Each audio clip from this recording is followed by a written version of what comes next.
What's up? It's Siobhan again, and I just wanted to share.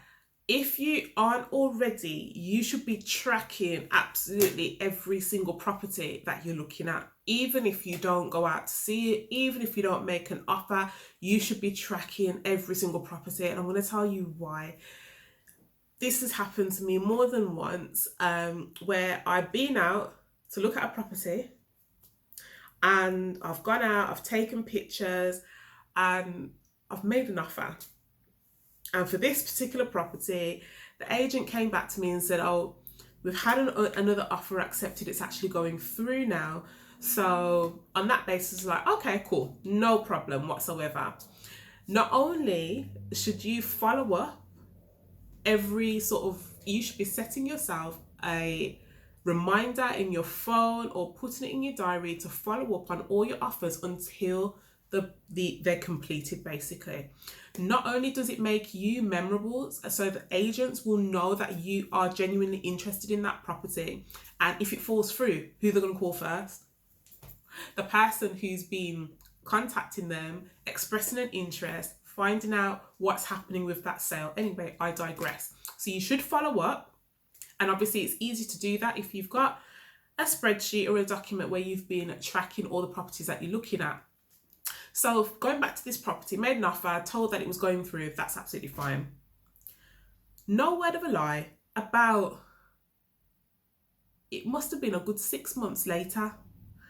I happened to be on Gumtree this time, and I saw pictures for this property, and I was like, I've been there, I know this house. And I made inquiries, I phoned up the homeowner, the landlord, and surely enough, it was the same property that I had seen 6 months prior. I'm sure it was about 6 months ago, no word of a lie. I spoke to the homeowner, so now what's happened now is instead of going through the agent, I've now got direct contact with the homeowner. Okay, so I spoke to him, he explained what his circumstances were. I said, I'd made this offer last year, and basically the agent had told me that a sale had gone through. He hadn't got a clue what I was talking about. He was like, no, a sale has not gone through, and basically still needed to sell the property. So it just goes to show you, and then obviously that gave me the opportunity to build a rapport with him, understand what his backgrounds are, understand why he's selling, and it gives you a bit more information to work with when you're negotiating. But the message that I'm pushing out there today is that you need to track everything that you do. Track the amount of offers you make, track the amount of properties that you see. When you're taking pictures, like us, we create folders we use OneDrive, but we create folders and we put all the photographs into that folder for that house. And we make copious records, copious notes on what it is that we're doing, because you never know when you're going to need it down the line.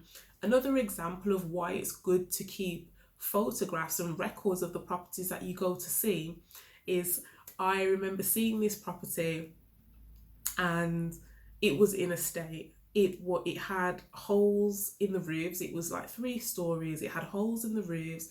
The winter had taken its toll, so it was completely damp. It was wrecked. It was damp in various places. You walk on parts of the carpet, it was like literally sodden. It was wet because the landlord just wasn't interested in keeping up this house. And I made an offer, believe it or not. I'm happy to make an offer on a property like that. It's a distressed property, and those are properties that we go for. It didn't get accepted. He wanted a specific amount for it, and he wasn't budging. So I was like, okay. About 3 months later, I realised that the property was still on the market, and so I went out for a second viewing.